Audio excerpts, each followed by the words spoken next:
This is an interview with Jim O'Halloran. He's a longtime Subud member, helper, musician, former chair of Subud Greater Seattle, and currently on the board of the SICA organization, which is Subud International Cultural Association. So, Jim, I'm going to start by asking you how you found and came into Subud. Okay, I'm happy to answer that, Rahman. I'm going to digress briefly. I'm on the board of SICA USA rather than the International SICA organization. I like to clarify that because they're very distinct organizations. Okay. And how I came to Subud, back to the question you just asked. Uh, my younger sister Joyce called me up one day years ago, I think in 1994, maybe 1993, and said, Jim, I'm doing something that you might be interested in. And I said, oh, what's that? And she said, well, it's a spiritual organization, but nobody tells you what to do. And I said, well, that sounds really interesting to me. And I thought it truly did sound interesting, and I had checked out an organization earlier, which my brother belongs to, and it was a great thing, and but it wasn't the fit for me. So I was kind of looking around, and she said, "Well, just it's this organization called Subud, and you can just contact Subud in Seattle. There's a group there." So I contacted Subud in Seattle on the recommendation of my sister, and I met with some helpers in Subud. And at that time, I believe I met with Imber Mathie and Lionel Covert and possibly Elisha Gullickson and Hanafi Libman. And I met with them for actually a little bit longer than 3 months. They got to the 3 month cutoff and said, well, we tested and we received it wasn't time for you to be open yet. So we waited a little bit longer, and a week or two later, it was time to be open. So uh, I waited outside the men's Lottie Hall, and I waited and waited and waited, and nobody came. And finally, I just went upstairs because nobody came. And and eventually somebody came upstairs and found me and said, well, we weren't sure what had happened to you. And we had an extra long Lottie and got detained because lots of people had questions and testing about various other things. So thank you for waiting. So we went back downstairs and I was opened, and I believe it was Elisha, Lionel, Hanafi, and Imber at my opening. And I've been going to Latihan on a regular basis ever since. And I believe that was April Fool's Day, 1994. And here I am. So how was your opening? How did that go about? Uh, it wasn't any big thing for me. It took a long, long time for me to really feel a lot. I went to Latihan on a regular basis, and I didn't really feel I got much. And eventually, gradually over time, I started getting more and more. And I remember after a few years, it was pretty intense, actually. Uh, but the opening itself, I'd have to say, wasn't any big deal for me. I think other people describe a lot more. And it was a little bit of a letdown, but I thought, I'm just going to persist. And so here I am, gosh, 30 years later. I'm glad you stuck with it. Me too, actually. Yeah, my opening was not very spectacular either, but fortunately, it came pretty soon after that that I started really feeling something. So, how has it been for you in doing the Lottie Hunt? Have you had any kind of experiences that worth talking about? Yeah, it varies over time. It goes up and down for me. Sometimes it's bigger, sometimes it's smaller. Uh, I was at the National Congress in Portland, Oregon this last end of June and beginning of July. And the first Lottie Hon there for me was absolutely spectacular. And we tested some questions about what is the meaning of this Congress for you? What is the meaning for Subud? What is the meaning for the United States? And what is the meaning for the world? And especially the first question for me was just amazing. And what I got for that was that there was this deep connection between me and all the other Subud people in the world, and that we were brothers and sisters, and we were united by this in a very elemental sort of way. And it was an epiphany of sorts because I could really, really feel it. And it was amazing.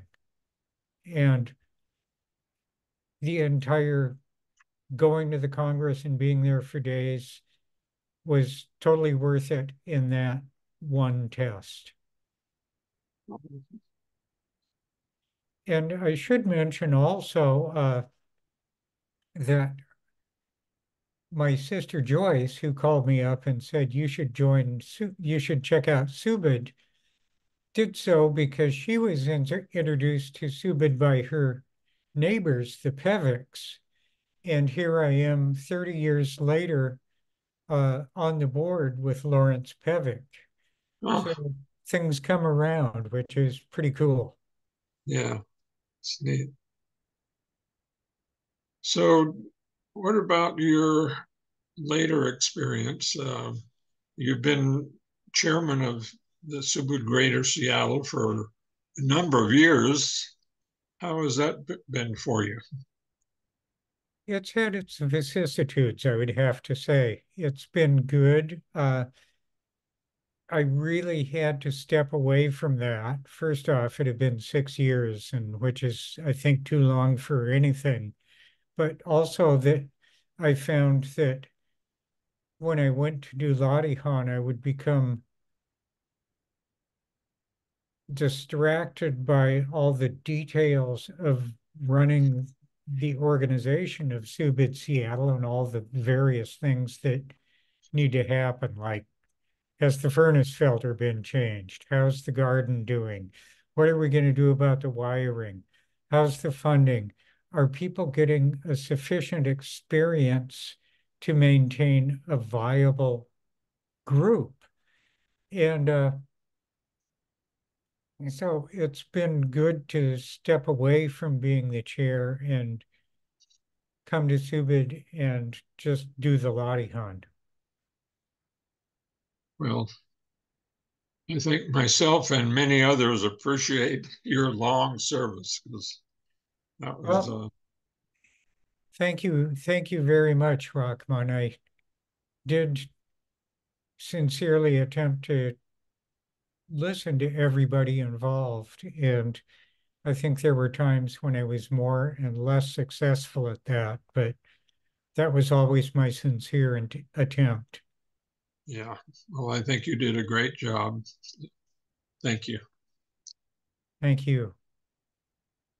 So you you are a musician. Has being in Subud affected your uh, work as a musician? Yeah, it actually has quite a bit. I did some testing actually probably 15 years ago now with some of the people, and one of the receivings was that I should be composing a lot more, and I do that a lot more. And actually, a lot of what the material that I compose initially comes to me during Ladihan. So yeah, Hmm. it's had a huge impact.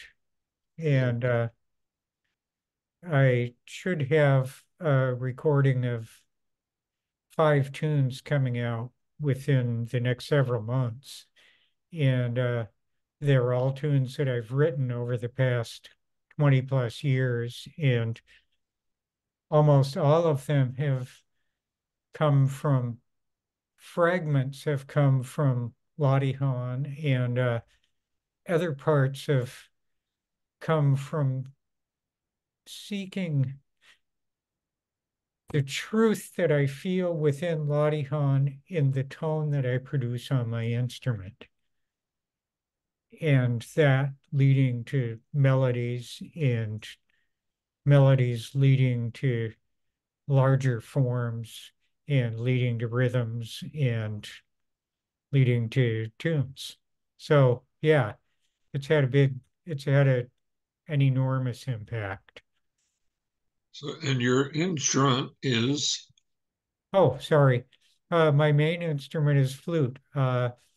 When I joined Seattle Subud, I made most of my living playing keyboards. And after I joined Subud, I became a registered nurse and concluded that I couldn't keep up two instruments to the level of proficiency that I would like.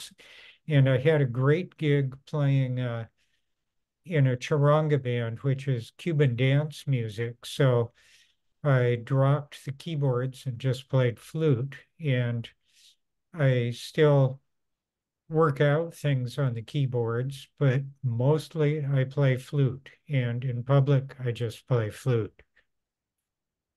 are you playing with a particular group? Right now, I'm mostly doing my own thing. And for the past several months, actually, uh, uh, about a year, I've been concentrating on this recording project. I've been doing a few gigs, but not a lot of gigs. I actually just had a gig in the park near where I live, August 17th, and it was a great gig. We didn't do any of my original music, but we did play a lot of music that speaks to me on one level or another. And it was executed really, really well by a bunch of great players that I've been playing with, some of them for 40 years now. So it was fun. It sounded really good, and turnout was great, and people responded well. So you mentioned before that you had been a nurse. How long were you in that kind of work? I was a registered nurse for about 20 years, I think a little more than 20 years, and I've kept my license since I retired on inactive status, just in case something comes up where it's a big deal and I feel compelled to reactivate my license. Hmm. And I started, uh, I actually started in nursing homes as a nursing assistant just to make sure that I could deal with the most physical and least skilled parts of the job, which in many respects are the most demanding parts of the job. And I could, although the people around me outworked me by a long shot and they were way more efficient. I think they'd been doing it for years and they were definitely were way better than I was. So that was humbling and inspiring. Then I went on to work in telemetry, then critical care, and the majority of my career I spent as a nurse in cardiac electrophysiology, which is dealing with the electrical conduction of the heart. And that was a really, really interesting subset that's changing rapidly, like by the month, and is a huge field and is really interesting because it involves not only surgery, but also working with little electrical cathodes inside the human heart while it's beating. And it's all real-time stuff that's multimodal that involves the electrical signals picked up by these electrodes inside the heart and ultrasound and X-ray and and also external patches on the body. So it was really, really interesting, and I worked with a lot of very happy, self-motivated, brilliant individuals, nurses, anesthesiologists, technicians, and doctors. So, has being in Subud had any kind of an effect on your work as a nurse? Yeah, it helped make me a lot more calm, which is a huge benefit in being a nurse. Yeah, I'd imagine so. And I think it helped with the calmness, also helped with having greater empathy. Yeah. So you were opened after Babak had passed away, but have you had any kind of experiences related to Babak? Only peripherally. I found that when I listen to Bapak's talks, even though he's speaking in Indonesian, I can feel something. And there's definitely something there that comes through regardless of the language barrier. By the way, you're hearing my cat in the background, who has a Yes. lot to say. Say that one more time. I didn't get the last part. Oh, you are hearing my cat in the background, and at times she has lots to say. Well, we would like to hear what your cat has to say. She'll be breaking in now and then. Okay. Um, how about any kind of unusual experiences that you've had over the years or anything that you can related to the Ladihan? Yeah, I don't know how to say it. There've definitely been times when I was doing Lottie that I could see shadows walking around the hall next to me and a little bit in front of me and a little bit behind me. And it was like, what the heck is going on here? And I remember talking to one of the helpers at the time about that. And they said, oh, yeah, ancestors. You're seeing ancestors. And I thought, well, okay. Uh, and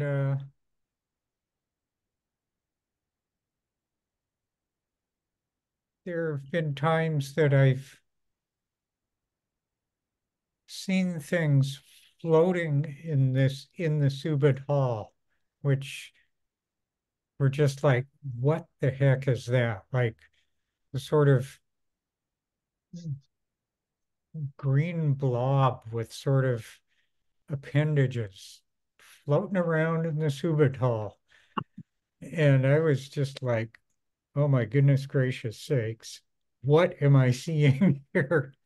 And I have never gotten high since I joined Subud.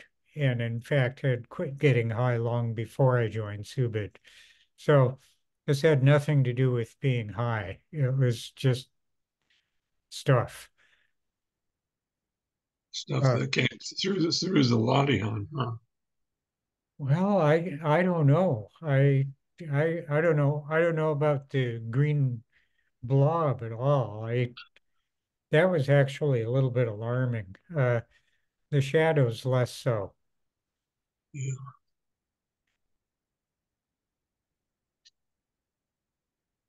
And I'd have to say those stand out as the most unusual experiences. I'm trying to think, in this time, I think it's more frequent that I know when things are going on around me, and I'll know when somebody's going to pick up the phone and call me, and I'll know when something's going on with close friends or families of close friends that I don't think I would have known before. And maybe other people do that all the time, but I would say that that is something that has become more frequent for me. And I suspect it, I think that I would attribute that to my regular practice of the Lottie Hunt. I think I'm just more tuned up. Yeah, I think I've had those kind of experiences too. But it's it's nice to be able to be in that state where you can receive those things. Yeah, it really is. I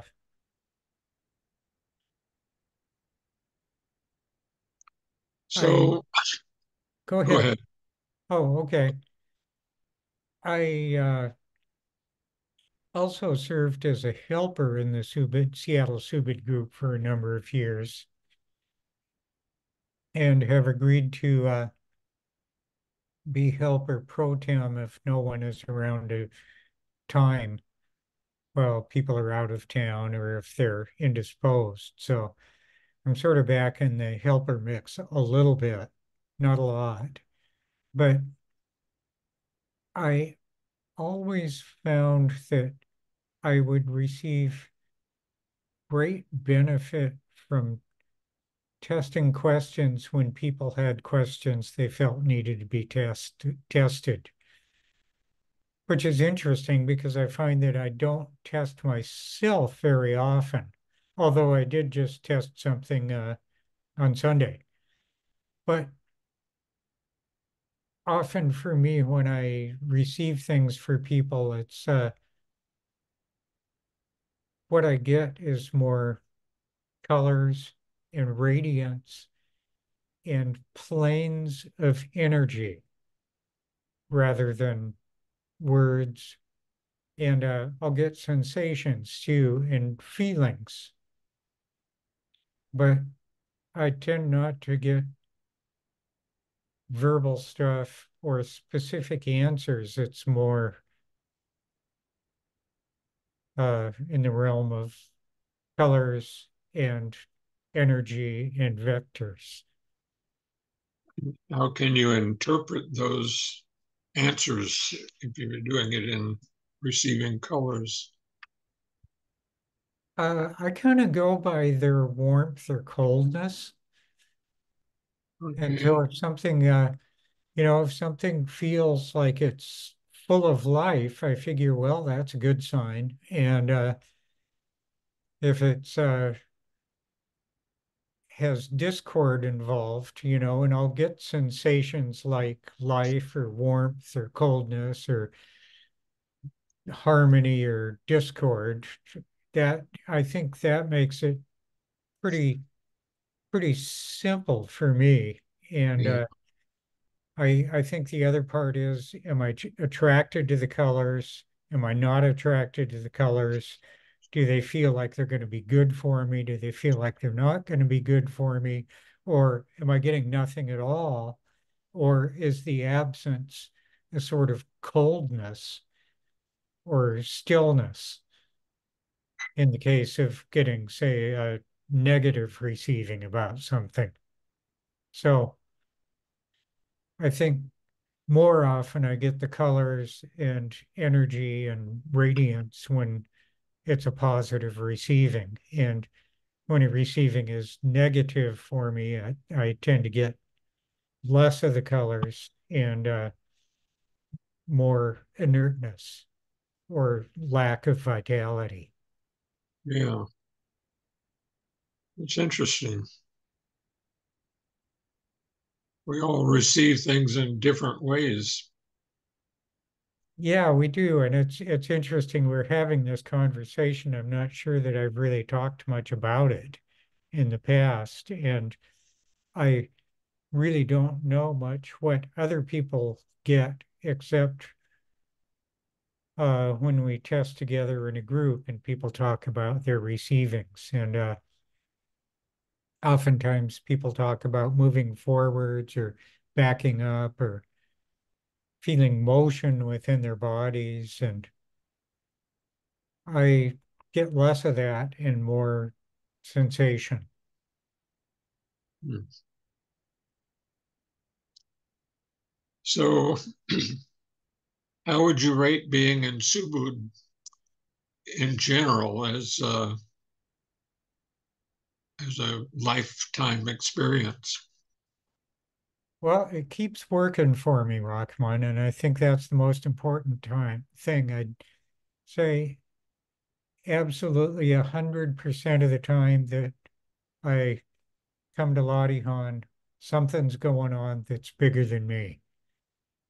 And sometimes it's not real energetic, other times it's enormous, but there's always something there. And in relation to other uh, spiritual organizations that I've been involved with in the past, I think the closest contender was maybe 25% of the time something was going on. So I'll take 100% any day over 25%. Yeah.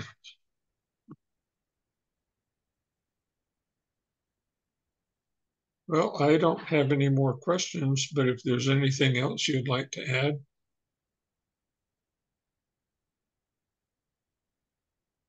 It's it's interesting to be in an organization that I think in many respects is pretty small and has, because of its smallness, has such a diversity of participants.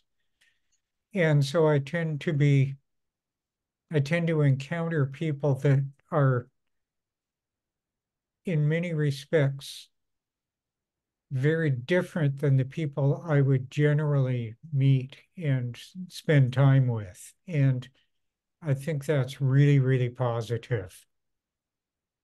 Uh, I'm always gratified when other people come to Subid and stick around.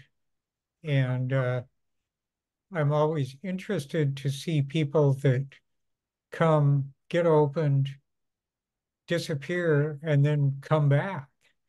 And I've seen that happen a lot also. So it's interesting to me to see how other people relate to Subid and what it means to them and how it works for them.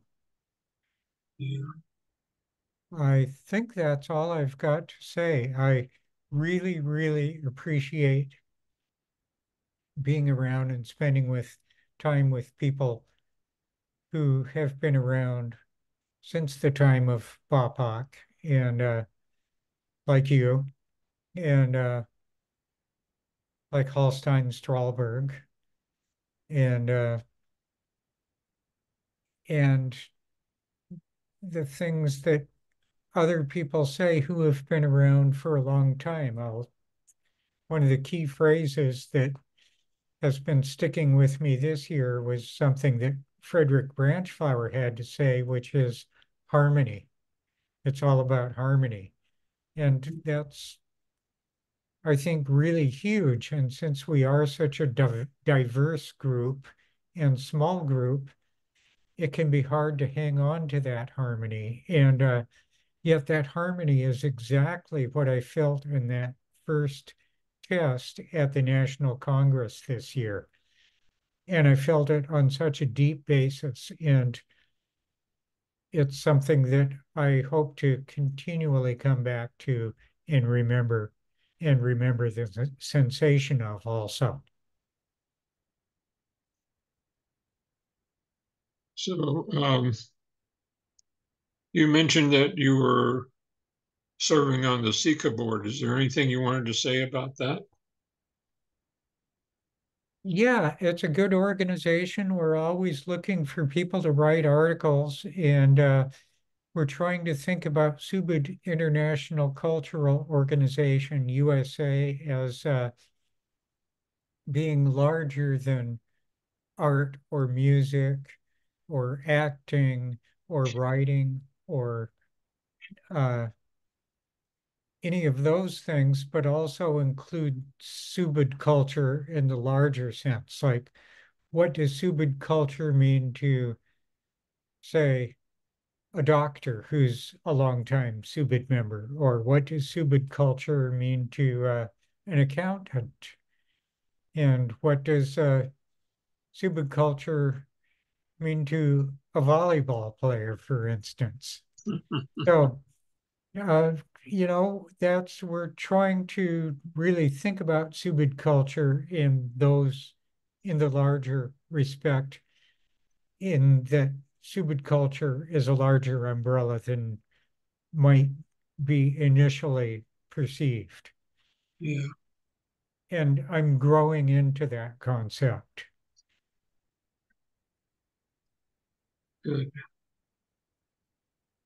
Well, nothing else you want to say, we can end this conversation, but it's up to you. Uh, I'll just say a little more about SICA. We're always looking for people who are interested in joining the board of SICA USA, and we're always looking for people who are interested in contributing articles for our blog. And we have a gallery which has a lot of people up there. We also have a legacy gallery, which includes people who have passed on. And there's a lot of stuff up there. So if you haven't taken a look, take a look. And if you feel to donate to SICA to support our work, please do. Uh, we've got a great board now, and we would love to expand that board. Currently, it's myself, Feyre Teeters as chair, Roberta Hoffman, and Lawrence Pevick. So we have talented people in several different disciplines, and we work well together as a group, and we have really different personalities, which I am grateful for. And I can't think of anything else. Oh, yeah, I always have other things to think of, Rockman. Uh, I am really grateful to have the support of my lovely wife, Lucinda, who has, for many years, was a helper in the Seattle group and came to the national gathering in Portland this year and really got connected with a lot of people at the national gathering that she hasn't seen for a while. And she's continued to keep in touch with many of those people. And she's coming to Lottie on a much more regular basis than she had in the last few years. So she reaches out frequently to Subud members actually across the country. Anna Finlay, who used to be a member here and who is now in Ohio,